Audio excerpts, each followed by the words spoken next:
Hey guys, Professor Bill, Comic Book University, and Marvel 2-in-1, issue number 8, Thing and Human Torch. Just look at this cover. Big old flying bathtub just crashed into the house. Ben Grimm and Johnny Storm's face. They got the old pitchfork, like that old picture. Great cover. Absolutely love this. All right, let's get into the nitty gritty of this first. Here we go. Chip Zdarsky is the writer. Ramon K. Perez is the artist. Federico Blee is the color artist. And VC's Joe Caramanga is the letterer. This one's called Slow Burn. Listen, Chip Zdarsky, all-around nice guy, both in person and on Twitter, right? He won the Harvey Award for humor for such an all-around likable, nice, funny guy. Dude, he wrote some really dark stuff here. Okay?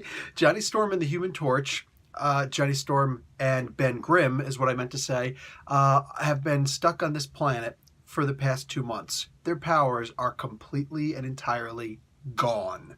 That's right, gone. So they're trying to live their lives on this new planet, this new world, and Battle World is a thing, all right? So at any moment they can get captured and put on Battle World again, you know what I'm saying? And forced to fight. Moon Knight and the Spider are going out with each other. Doctor Strange was just killed recently.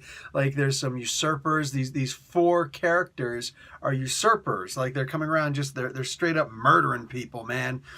And they can't figure out what's going on. They can't figure out who these people are. So, what do you call it? They're hanging out with Amadeus Cho. He's one of the smartest people on Earth. And they're thinking he's smarter than he actually is, but push comes to shove, he's not that smart here, it seems.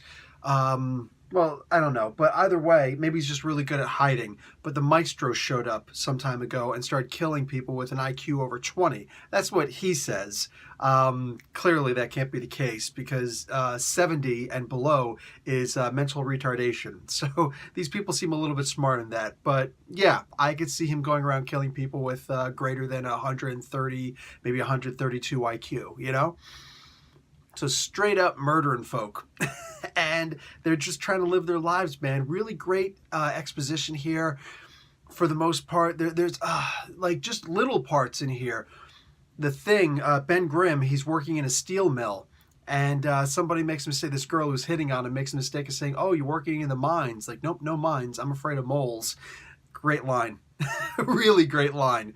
So these guys are just, they're doing their thing and they're trying to get by and survive. Johnny Storm keeps on like setting himself on fire to try and return his powers somehow.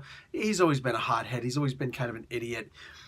And he comes to the realization that Reed and Sue, Valeria, and who's the other guy? Who's, for crying out loud, how am I forgetting their first son's name?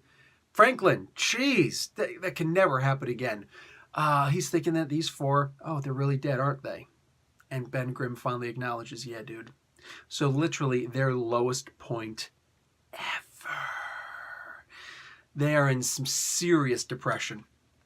And this, you feel it. You're reading this comic book and you feel it. Like, Chip is not clowning around. And the art on this, man, it's just, it really makes you understand. Their house accidentally catches on fire and Johnny runs in.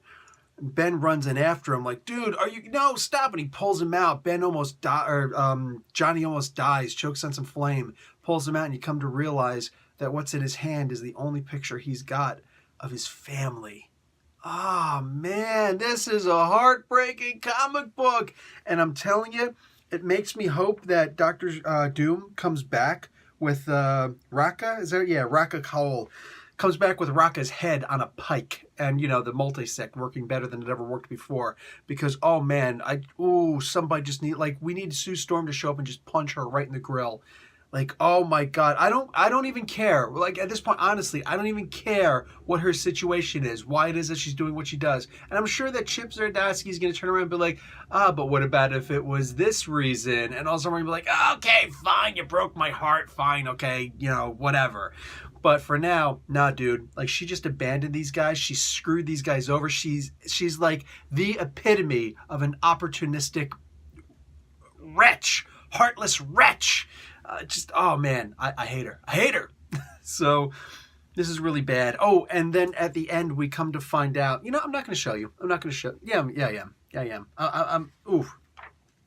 We find out who the 4 characters are who are going around and killing people, and these guys show up at Ben Grimm's favorite restaurant. I'm just saying, that's all you get.